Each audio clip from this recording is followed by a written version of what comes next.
안녕하세요. 제이슨뉴.net 류청입니다. 오늘은 강원도 속초에 와 있습니다. 최근에 국내 판매를 시작한 볼보의 S60 부분 변경 모델을 시승을 합니다.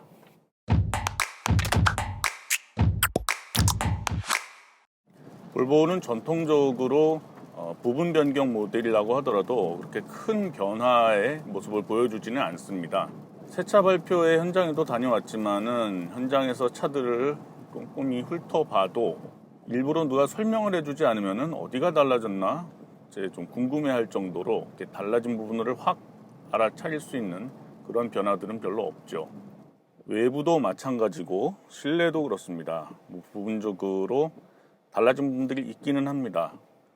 예를 들어서 그릴의 디자인이 좀 달라졌다든가 아니면 실내에 새롭게 스웨덴의 크리스탈 브랜드죠. 오레포스에서 만든 크리스탈 기어 노브를 모든 모델에 다 쓴다라는 이런 부분들, 그리고 부분적으로 내장재 톤이라든가 그런 부분들을 조금씩 바꾼 그런 정도의 차이 말고는 실질적으로는 뭐가 달라졌는지 좀 알아차리기 어려운 그런 정도의 변화들만 있을 뿐입니다. 동력계도 마찬가지죠. 2000cc 가솔린 터보 엔진에 마일드 하이브리드 시스템을 적용한 기존의 B5 파워트레인 구성을 그대로 가지고 있습니다. 다른 모델들에서도 큰 변화 없이 부분 변경이 이루어졌던 그런 전례들을 봤을 때에는 뭔가 샤시, 서스펜션 세팅 이런 부분에서 조금 차이가 있을 거라고 추측이 되긴 합니다만은 그런 부분들은 오늘 같은 시승 조건에서는 확실하게 알아차리긴 좀 어려울 것 같습니다.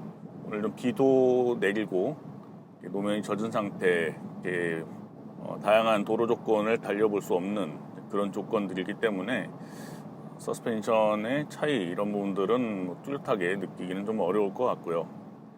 대신 볼보 코리아에서 강조하는 부분은 최근 볼보 코리아가 내놓은 여러 모델들처럼 T맵 시스템 관련된 그런 기능들을 기본적으로 내장을 하고 있다는 분들을 강조를 하고 있습니다. 음성 인식 기능을 통해서 여러 가지 기능들을 조절할 수 있는 그런 기능이죠. 내비게이션 설정은 물론이고 엔터테인먼트 기능, 온라인 스트리밍, 오디오 서비스, 그리고 카투홈 서비스 같은 것들을 골고루 이용을 할 수 있게 이렇게 만들어 놓은 시스템을 갖추고 있다는 게 특징입니다. 시스템의 기능들을 확인할 수 있도록 볼보 코리아는 몇 가지 제안들을 하고 있는데요. 제안하는 것들을 한번 확인을 해보겠습니다. 기능을 활용하기 위해서는 음성으로 일단 시스템을 호출을 해야 되겠죠. 아리야, 카페에게 아이스 아메리카노라고 문자 보내줘. 카페에게 아이스 아메리카노 이렇게 보내시려면 메시지 전송이라고 말씀해주세요. 메시지 전송. 일상 쓰는 기능이 아니기 때문에 좀 익숙하지가 않네요. 기본적으로 저는 평소에 말을 잘 하는 스타일이 아니기 때문에 사람과 얘기하는 것도 어색한데 기계와 얘기를 하려고 하니까 좀 더 어색한 느낌이 들긴 합니다. 일단 음성 명령을 통해서 카페에 미리 아이스 아메리카노를 주문해 봤습니다. 도착해서 제대로 주문이 돼 있을지 또 확인을 좀 해봐야 되겠네요. 이 T맵 기반의 여러 가지 기능들, 누구라든지 플로우 이런 기능들을 제대로 활용하기 위해서는 일단 사용법 같은 것들도 익숙해질 필요가 있을 것 같습니다. 물론 이미 쓰시고 계신 분들은 특별히 어려움 없이 잘 사용하실 수 있겠죠. 시승하면서 그런 것들을 제대로 확인할 수 있는 방법은 자꾸 좀 괴롭혀 보는 방법밖에 없는 것 같습니다. 아리야, 이 도로의 제한 속도는 시속 몇 킬로미터야?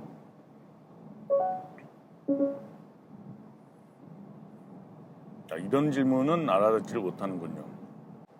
아리야, 오늘 이 지역의 일기예보를 얘기해줘.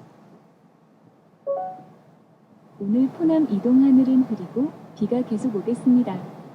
최고 기온 15도, 최저 기온 13도로 어제와 비슷하겠어요. 비 소식이 있으니 우산 잊지 마세요. 저는 평소에는 제 차에서 애플 카플레이를 많이 이용을 하는데요.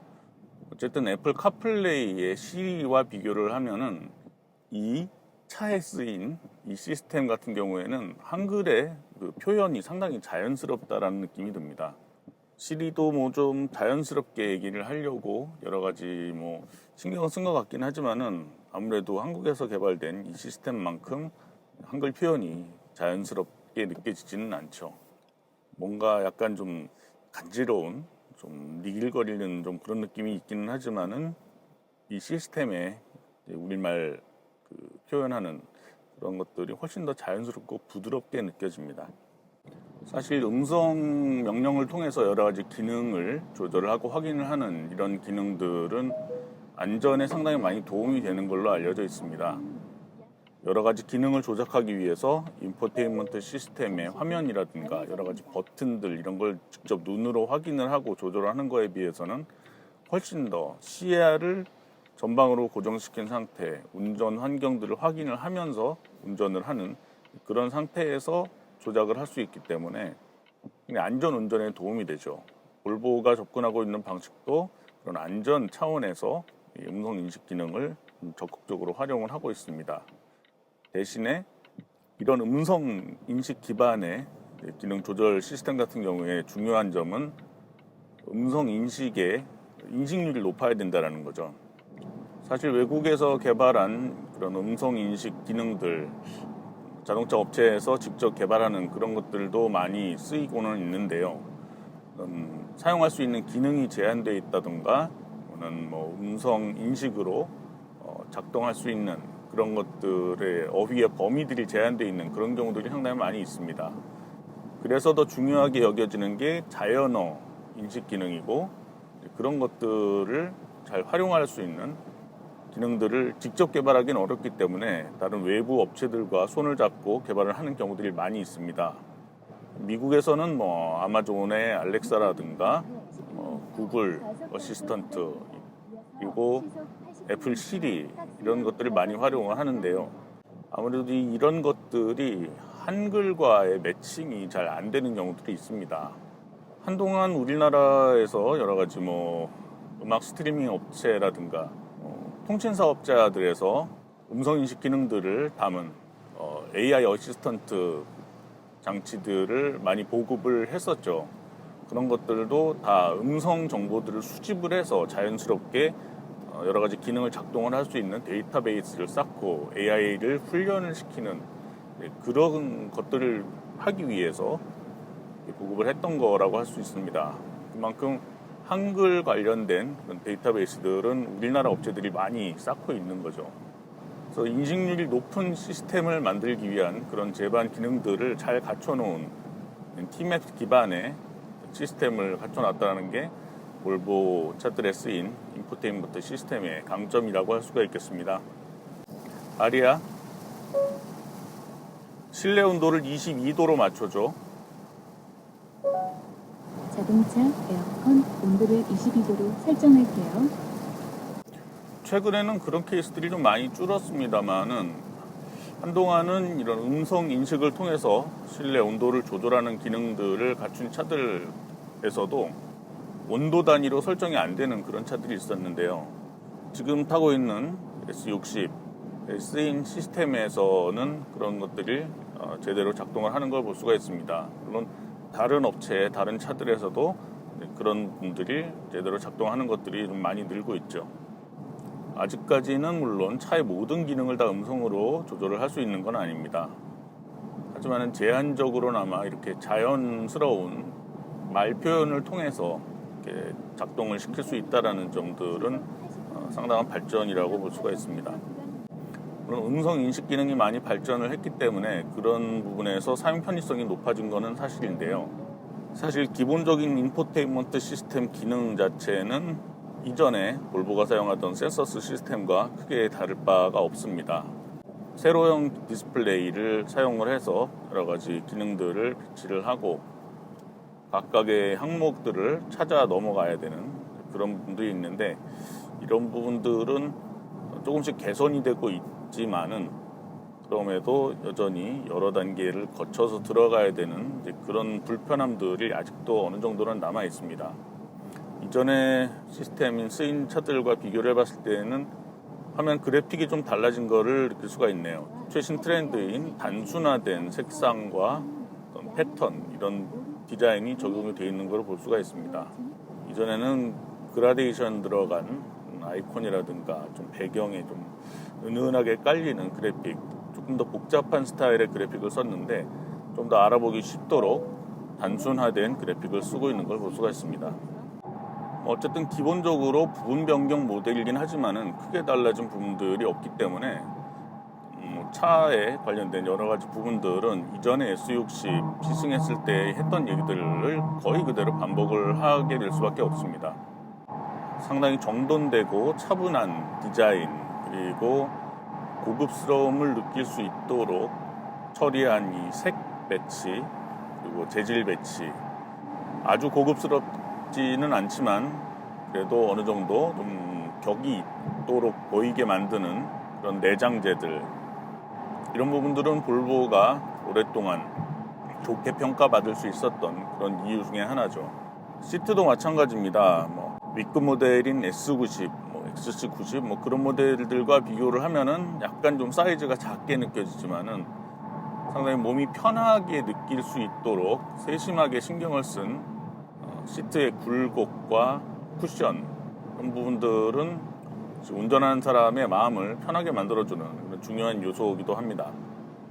볼보차들을 여러 번 시승을 하면서 좀 익숙해진 부분들이긴 하지만은 장비 배치들 약간의 좀 어색함이 여전히 남아있기는 하지만은 그래도 어느 위치에 무엇이 있다라는 거는 충분히 확인할 수 있는 배치들을 갖추고 있는 것들도 마찬가지입니다. 스티어링 휠도 단순한 디자인 그대로 이어받고 있고요. 조금은 좀 불친절하게 느껴지는 스티어링 휠 버튼들도 그대로긴 합니다만은 쓰다 보면 좀 익숙해지는 부분이기도 하죠. 한 가지 좀 지적하고 싶었던 부분 중에 하나는 이번에 부분 변경 모델이 들어오면서 라미네이티드 글라스, 그런 방음 처리가 되어 있는 그런 유리를 앞도어뿐만 아니라 뒷도어에도 쓰고 있다라는 거를 얘기를 했는데요. 실제로 이 머리 주변을 감싸는 그런 소리들은 어느 정도 주변 소음을 차단해주는 그런 효과가 있는 것은 사실입니다. 지금 비가 내리고 있는 상황이기 때문에 앞유리를 때리는 이 빗방울의 소리, 이런 부분들은 어느 정도 들릴 수밖에 없는 거는 사실이긴 한데요.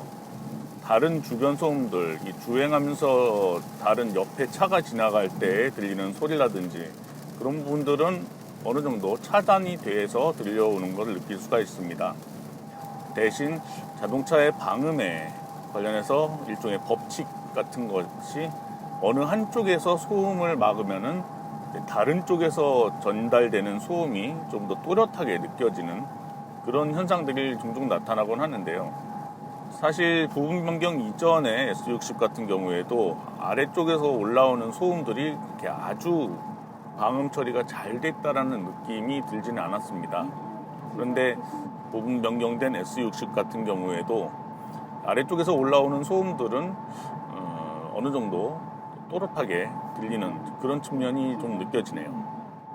당연한 얘기겠지만은 지금 달리고 있는 콘크리트 포장도로 같은 데에서는 조금 더 아래쪽에서 공명음들, 소음이 좀 더 잘 올라오는 그런 편인데, 아까 아스팔트 도로를 달릴 때에도 어떤 올라오는 소음들, 요철을 지날 때 느끼는 이 충격음 같은 것들, 이런 부분들도 이전과 크게 다르지는 않은 것 같습니다.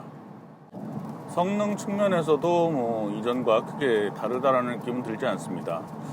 변속기 자체의 부드러운 느낌, 변속감, 분들은 약간의 직결감과 부드러운 느낌을 적당히 조율한 그런 정도의 느낌이어서 동력 손실이 그렇게 크게 느껴지지 않는 비교적 숙성 잘 된 그런 변속기의 느낌을 주고요. 4기통 터보 엔진 같은 경우에도 4기통 엔진인데도 비교적 묵직한 톤으로 저회전에서부터 쭉 올라가면서 굵직한 톤의 소리를 내는 그런 특징도 여전합니다. 물론 엔진 소리 같은 경우에는 하체에서 올라오는 소음에 비해서는 비교적 차단이 잘 되어 있는 상태로, 그러니까 엔진의 작동 상태 변화만 이렇게 느낄 수 있을 정도로 잘 걸러져서 실내로 전달되는 걸 느낄 수가 있습니다. B5 파워트레인 같은 경우에는 최상위 등급의 성능을 내는 그런 모델은 아니기 때문에 아주 고성능이라고 얘기하기는 좀 어려울 수 있겠지만은 또 일상적인 주행에서는 크게 부담스럽지 않게 쉽게 가속할 수 있는 그런 정도의 여유 있는 힘을 보여줍니다. 시속 100km로 주행할 때 엔진 회전수는 약 1500rpm에서 1600rpm 사이를 오고 가는 정도입니다. 물론 스티어링 휠 뒤에는 변속 패들은 없고요. 수동 모드로 변속을 하기 위해서는 기어 레버를 한 단 아래로 내려서 오른쪽 왼쪽으로 밀고 당기고 하는 것에 따라서 기어가 변속이 됩니다. 사실 일상에서 수동 기능을 적극적으로 활용하는 분들도 계시지만은 그렇지 않은 분들도 계신데요. 이 기어 레버의 조작감이 조금 더 쫀득해졌다라는 점, 그리고 오레포스 크리스탈 기어 노브를 손으로 만졌을 때 느끼는 그 차가운 느낌, 겨울에는 살짝 좀 아쉽지 않을까 싶은 그런 생각이 들긴 하지만은 다른 계절에는 이 손으로 느껴지는 이 느낌이 상당히 좀 독특한 그런 인상을 줍니다. 승차감 같은 경우에도 뭐 이전과 크게 달라진 것 같지는 않고요. 어느 정도 탄탄한 느낌을 갖고 있지만은 그래도 요철을 처리를 할 때 아주 거칠지는 않게 살짝 눌러주면서 나긋하게 치고 넘어가는 그런 느낌들, 이런 부분들도 이전 모델과 크게 다르다라는 느낌은 들지 않습니다. 세단에서의 어떤 편안한 승차감, 이런 분들을 선호하시는 분들께는 약간 좀 단단하다라는 느낌을 들 수 있을 정도의 그런 승차감을 보여줍니다.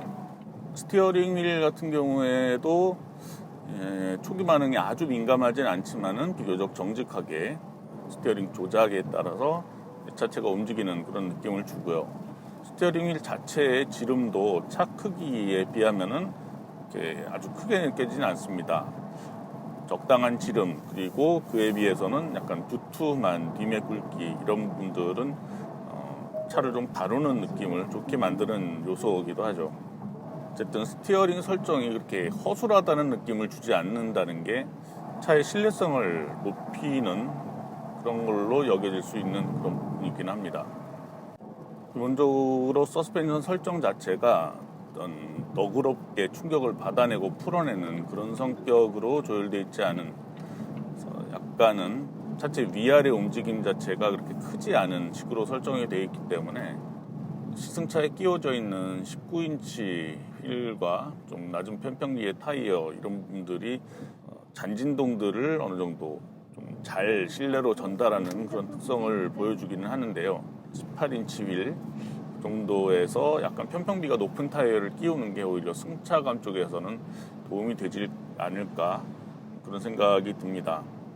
시내에서 짧은 거리를 주로 탄다 그랬을 때는 뭐 큰 문제가 될 건 아니겠지만은, 예를 들어서 뭐 좀 약간 장거리를 많이 다닌다든가 그런 분들 관점에서 느낄 때에는 다른 분들은 다 좋은데 승차감이 조금 거슬린다든가, 아니면 차 아래쪽에서 올라오는 소음이 약간 거슬린다든가, 그런 부분들이 좀 마음에 들지 않을 수도 있을 것 같습니다.